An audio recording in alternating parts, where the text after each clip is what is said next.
This mind map is exploring the Module 6 content on the grand theories of personality. Our personality is who we are and how we show up in the world. Psychologist Dan McAdams theorized that there are three key areas of personality. Firstly, our dispositional traits, which are essentially the characteristics your friends and family would use to describe you, for example, shy or outgoing. These remain relatively stable over time. Secondly, character adaptations are the ways in which our personality adjusts and develops in response to things like social roles or environmental influences. Unlike dispositional traits, character adaptations change over time. Finally, our life narrative. This is the story we tell ourselves and others about our lived experience, the way we make sense of our lives and give our experiences meaning and coherence. There's been much debate about the best approach for studying personality. Here we can see four of the main theories. The first one, spearheaded by a little-known psychologist called Freud, is psychoanalysis.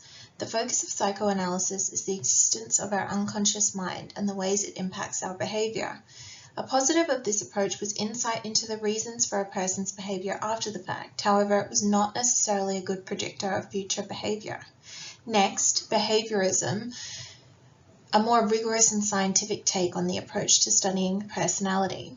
It essentially boils down to the notion that a person is the sum of everything they have learned, and that is what forms our personality. For example, John Watson's Little Albert experiment demonstrated that fearful and anxious behavior could be conditioned into a previously confident child.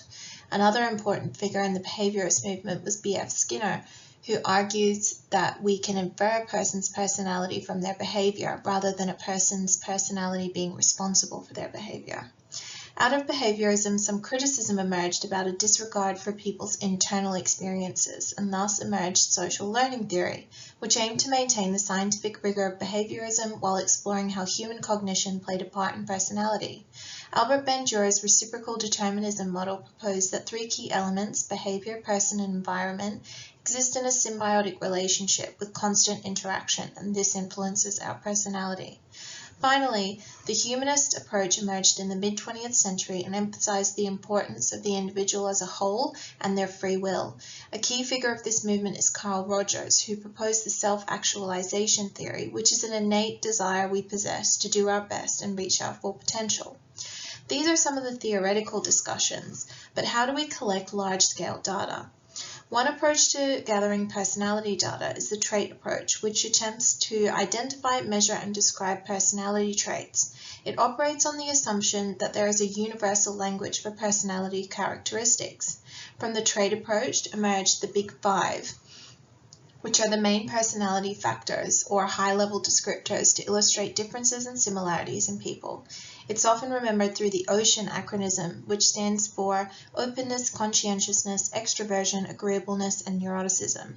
So there we have it. Today I've given you a brief snapshot into the complex psychological discussions around what makes a person who they are.